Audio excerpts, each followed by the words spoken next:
మన ప్రభువును రక్షకుడైన యేసుక్రీస్తు ప్రశస్తమైన నామంలో మీ అందరికీ హృదయపూర్వకమైన వందనాలు తెలియచేస్తూ ఉన్నాను. ఈరోజున మనం మత్తయి సువార్త 9వ అధ్యాయం 36వ వచనాన్ని చదువుకొని వాక్య సందేశంలోనికి మనం వెళ్దాం.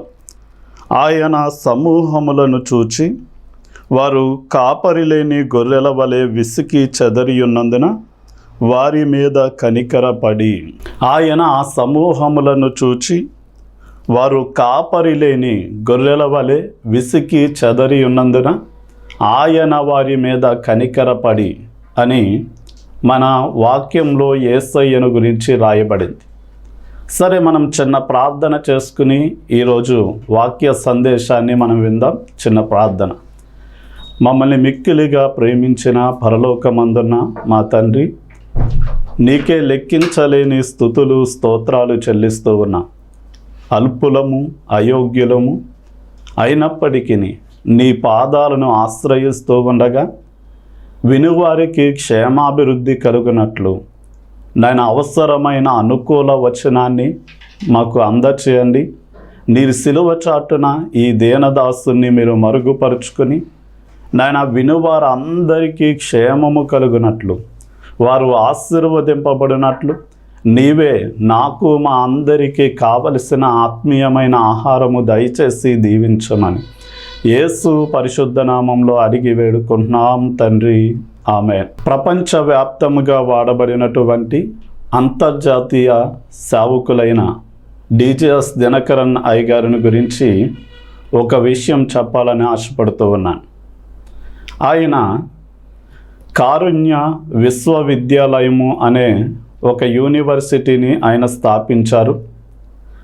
అసలు ఎందుకు ఆ యూనివర్సిటీకి కారుణ్య లేక తెలుగులో కనికరము అని అర్థమిచ్చే ఆ పేరును ఎందుకు పెట్టారు అంటే, దేవుడు కనికరము కలిగిన దేవుడు.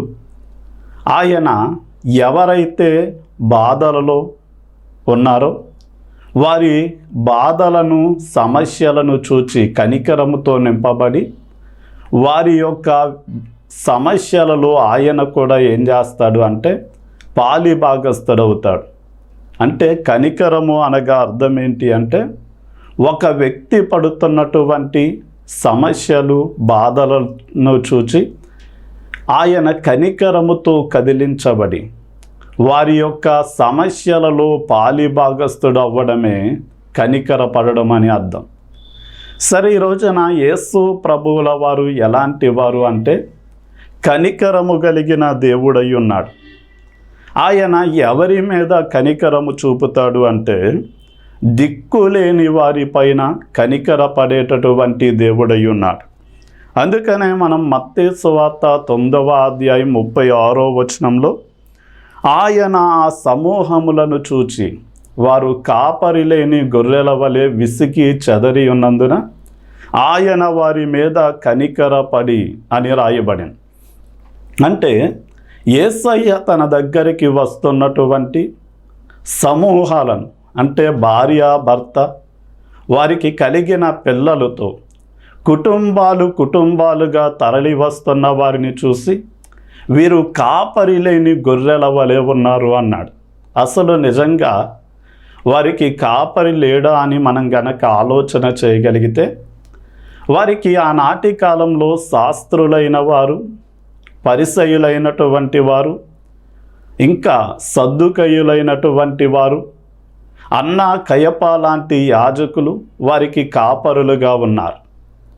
మరి ఆనాటి కాలంలో వారికి నాయకులుగా కాపరులుగా ఉన్నవారిని ఆయన వీరు కాపరి లేని గొర్రెల వలె ఉన్నారు అని ఎందుకు అన్నారు అంటే, మనం యోహాను సువార్త 10వ అధ్యాయం 1వ వచనాన్ని చూస్తే వారు దొంగలైన కాపరులు అని, అంటే వారు దొంగలు అని, అలాగే 10వ అధ్యాయం యోహాను సువార్త 8వ వచనంలో వారు దోచుకోవడానికి వచ్చారు అని, అలాగే యోహాను సువార్త 10వ అధ్యాయం 10వ వచనంలో వారు హత్యను నాశనమును చేయడానికే వచ్చారు అని రాయబడి ఉంది.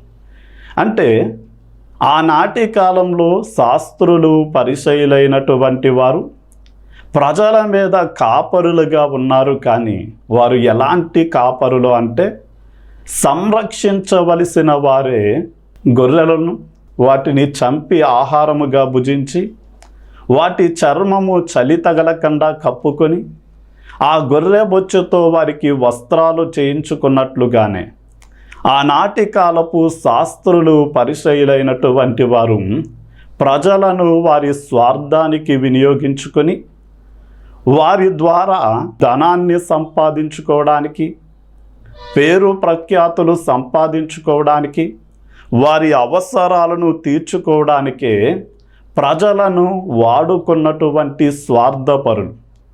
కనుక అలాంటి దొంగలు లాంటి దోచుకునే స్వభావము కలిగినటువంటి, హత్యను నాశనము చేసేటటువంటి స్వభావము కలిగిన పరిసయ్యులు శాస్త్రులైనటువంటి వారు కాపరులుగా ఉన్నప్పటికీ యేసయ్య ప్రజలను కాపరి లేనటువంటి వారిగానే సంబోధించాడు. అందుకనే మనం చాలా జాగ్రత్తగా ఆలోచన చేస్తే ఈ శాస్త్రులు పరిసయ్యులు ఎలాంటి వారు అంటే కనీసం వారి చిటికెన వేలుతో సహితం చిన్న బరువుని లేపని వీరు మనుషులు మోయలేనటువంటి బరువులను ప్రజల మీద పెట్టిన కారణము చేత ఆనాటి కాలపు ప్రజలు ఆ కాపరులుగా ఉన్న శాస్త్రులు పరిసయ్యుల విషయంలో వీరు విసిగిపోయారు, చాలా బాధను అనుభవించారు, బాధించబడ్డారు. ఇక ఇలాంటి వారు మాకు వద్దనుకొని వారికి ఎవరికి ఇష్టం వచ్చినట్లుగా వారు నడవడం, చెదరిపోయిన వారిగా కనపడుతున్నారు. అంటే మందలో కాపరితో పాటు మంద నడిపించబడితే ఆ మందకి అన్ని విధాల క్షేమం ఉంటుంది. కానీ ఆ మందలోండి ఏ గొర్రెయితే తప్పిపోతుందో అది అడవి మృగముల చేత చేర్చబడి చంపబడడానికి, నాశనము చేయడానికి లోనవి ఉంటుంది.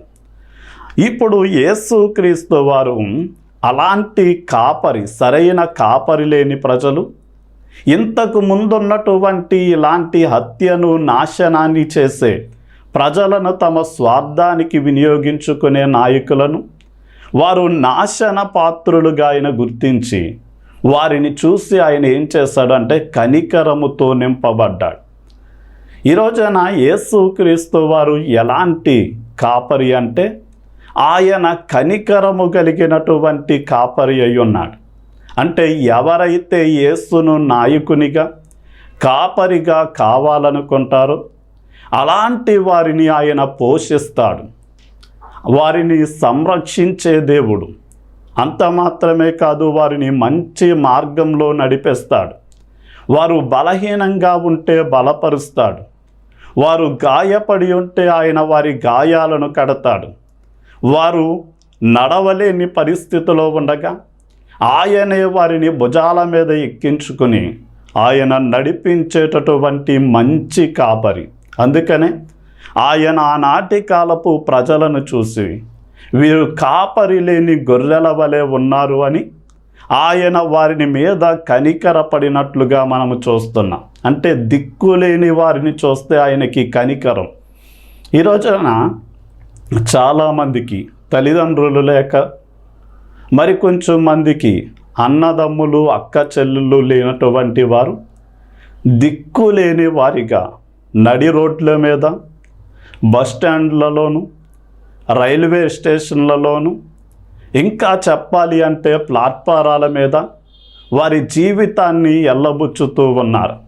అయితే వారికి బాధ కలిగితే పరామర్శించేవారు కానీ, అనారోగ్యం వస్తే భోజనము టిఫిన్ కాదు కానీ కనీసం వేడి నీళ్ళు కాసిచ్చేవారు కానీ ఎవ్వరూ లేనటువంటి దిక్కులేని వారిగా ఆ వ్యాధులతో, సమస్యలతో బాధించబడుతూ ఉంటే అలాంటి వారికి గొప్ప శుభవార్త ఏంటి అంటే నాకు ఎవ్వరూ లేరు అనుకునేటటువంటి మీ మీద, దిక్కులేని వారి మీద కనికరపడే యేసయ్య ఉన్నాడు.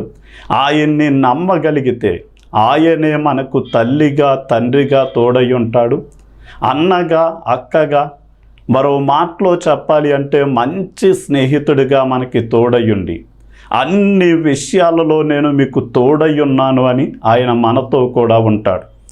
రెండవదిగా యేసయ్య ఎవరి మీద కనికరపడతాడు అంటే నిస్సహాయతలో ఉన్న వారి మీద ఆయన కనికరపడే దేవుడై ఉన్నాడు.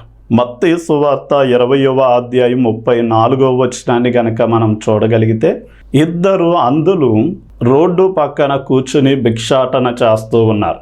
ఇక్కడ యేసుక్రీస్తు వారు యెరికో పట్టణం నుండి బయటికి వస్తూ ఉన్న సమయంలో వారు ఎవరు ఇంతమంది కాళ్ళ చప్పులు వినపడుతుంది అని అడిగినప్పుడు నజరేయుడైన యేసు ఈ దారి గుండా వెళ్తున్నాడు అని వారికి చెప్పారు.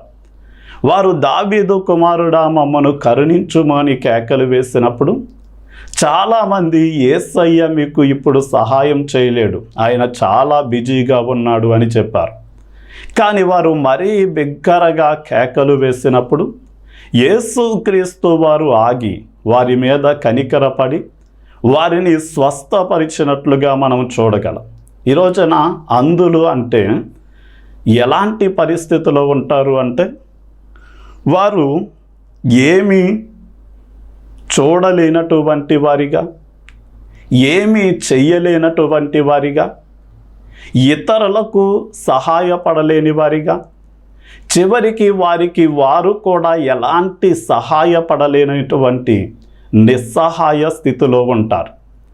అంటే ఎవరైతే నిస్సహాయ స్థితిలో ఉన్నారో వారిని చూసి యేసు ప్రభువుల వారు కనికరముతో నింపబడి వారికి సహాయము చేసే దేవుడు. ఉదాహరణకి మనం యోహాను సువార్త 5వ అధ్యాయంలో కనుక మనం పరిశీలన చేస్తే 38 సంవత్సరాలుగా పక్షవాయు రోగంతో ఆ కోనేటి దగ్గర పడి ఉన్నటువంటి వ్యక్తి తనంతట తాను కోనేటిలోకి దిగి స్వస్థత పొందలేని దుస్థితి, తనంతట తాను యేసయ్య దగ్గరికి రాలేనటువంటి పరిస్థితి. అలాంటి నిస్సహాయమైన వ్యక్తిని యేసు ప్రభువుల వారు చూసి ఆయనే అతని దగ్గరకు నడిచి వెళ్ళి ఏం చేశాడు అంటే నీవు స్వస్థపడగోరుచున్నావా అన్నాడు. అతడు వెంటనే తన ఆశను వెళ్ళబుచ్చుతూ నాకు స్వస్థపడాలనే ఆశ ఉంది, కానీ దేవదూత వచ్చి నీళ్లు కదిలించినప్పుడు ఇతరులందరికీ ఎవరో ఒకరు సహాయం చేసిన కారణము చేత, వారి దేహము వారికి సహకరించిన కారణము చేత నాకంటే ముందుగా దిగి స్వస్థత పొంది వెళ్ళుచున్నారు. కానీ నాకు ఎవరు సహాయం చేసేవారు లేరు. చివరికి నా శరీరము నాకే సహకరించలేనటువంటి నిస్సహాయ స్థితిలో ఉన్న కారణము చేత నేను స్వస్థత పొందలేకపోయాను, నాకు స్వస్థత కావాలి అని అడిగారు. అడిగిన వెంటనే యేసయ్య నీ పరుపెత్తుకుని నడువమని ఆ నిస్సహాయతలో ఉన్న వ్యక్తిని చూసి కనికరపడి అతనికి సహాయము చేసి స్వస్థతనిచ్చి పంపించాడు. ఈ రోజున చాలామంది వ్యక్తులు వారికి వచ్చిన అనారోగ్యం వారిని ఏమీ చెయ్యలేని నిశ్చేష్టులుగా నిస్సహాయులుగా మార్చివేస్తుంది.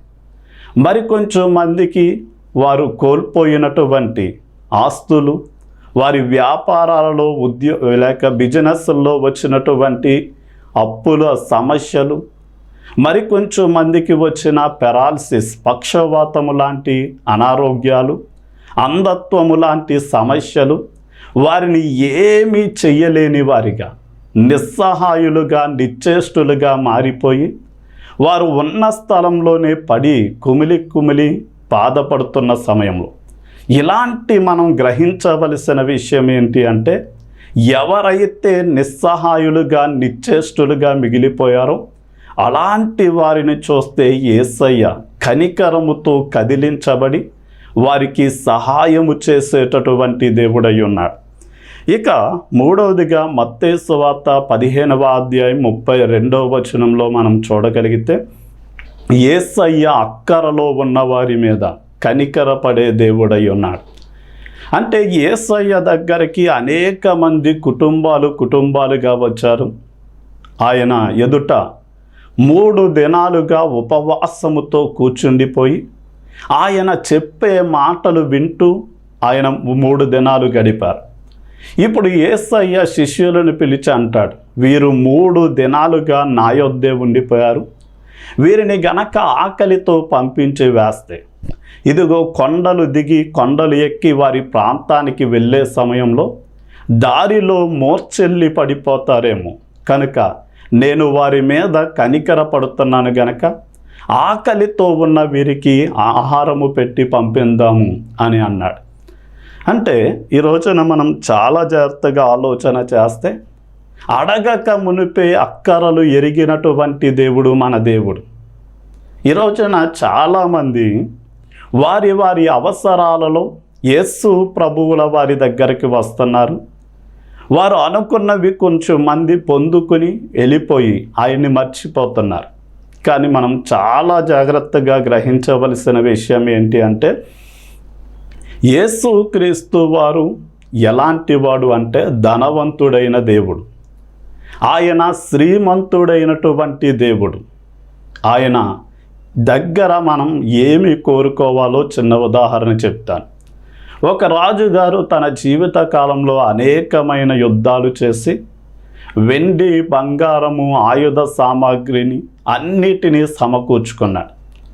ఇక తన జీవితపు అంతంలో ఏమనుకున్నాడు అంటే, అనేక మంది దాసదాసీలు, సైనికులు నా దగ్గర నమ్మకంగా పనిచేశారు గనక నేను వారికి ఏదో ఒక బహుమానాన్ని ఇచ్చి పంపించాలి అని తనకు కలిగినవన్నీ కూడా తన ముందు పేర్చిపెట్టి ఆ పని వారందరినీ కూడా పిలిచి సైనికులను, మీకు ఏమేం కావాలో ఒక్కొక్కరు ఒక్కొక్క వస్తువు పట్టుకెళ్ళమన్నాడు.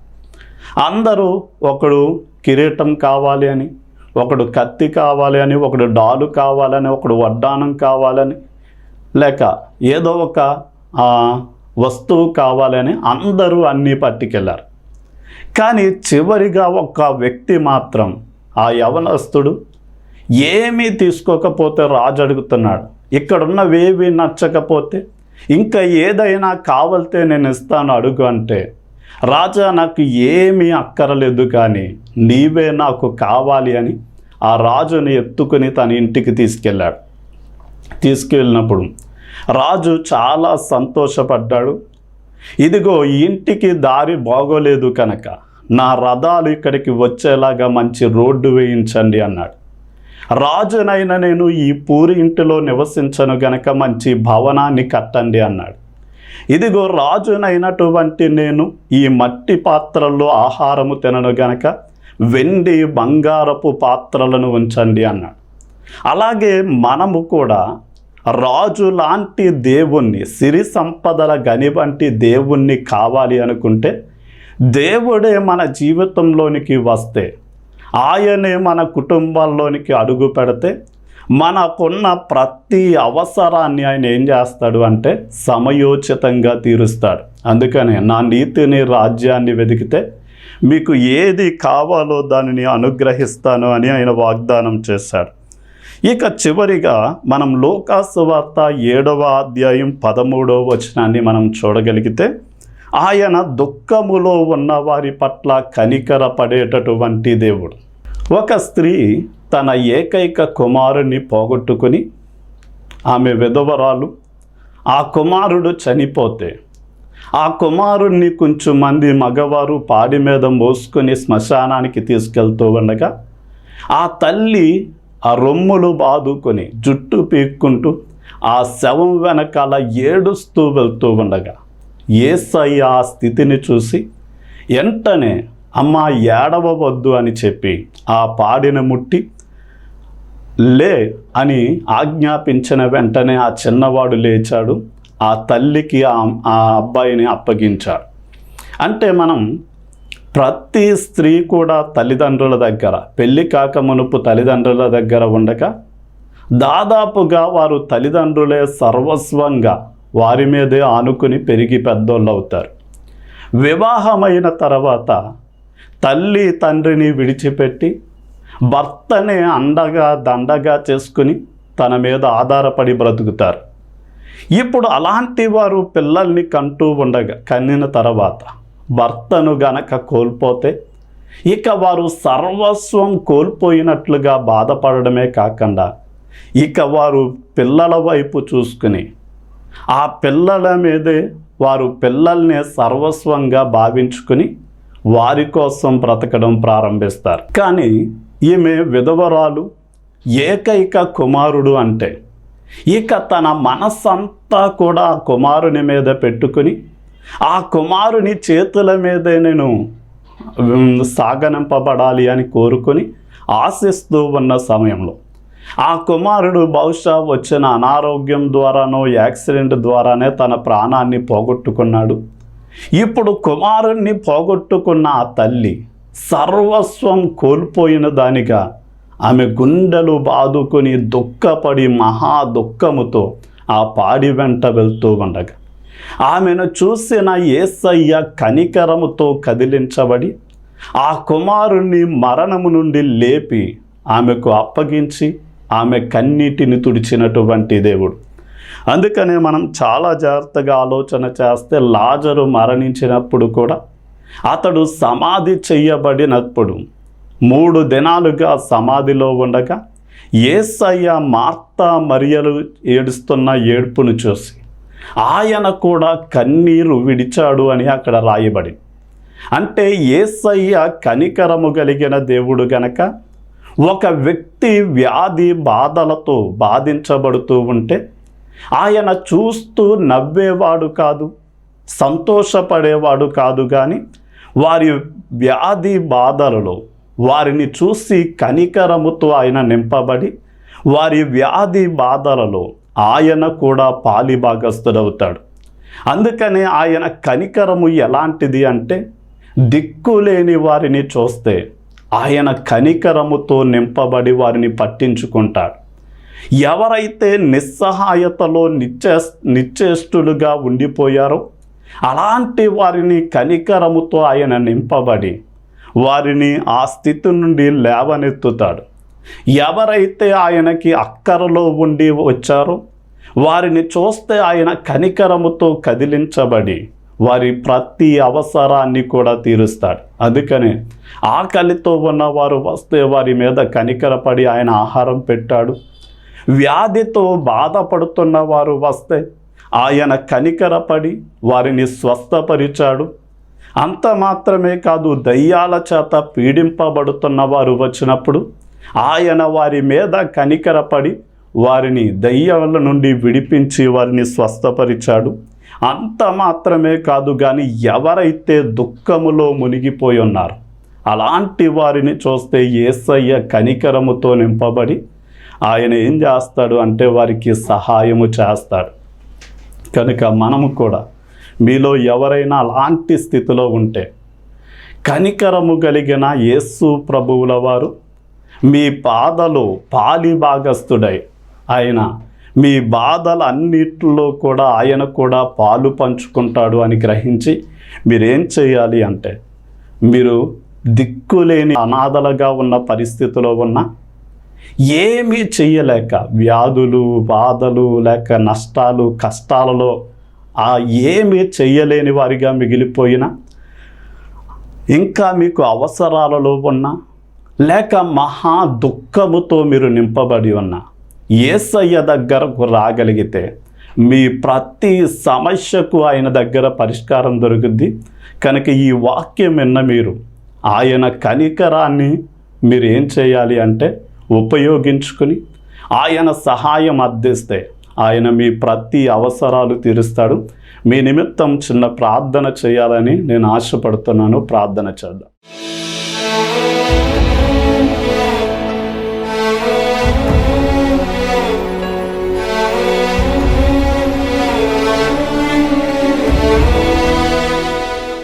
తండ్రి, నీకే వందనాలు స్తుతులు చెల్లిస్తూ ఉన్నాం నాయన.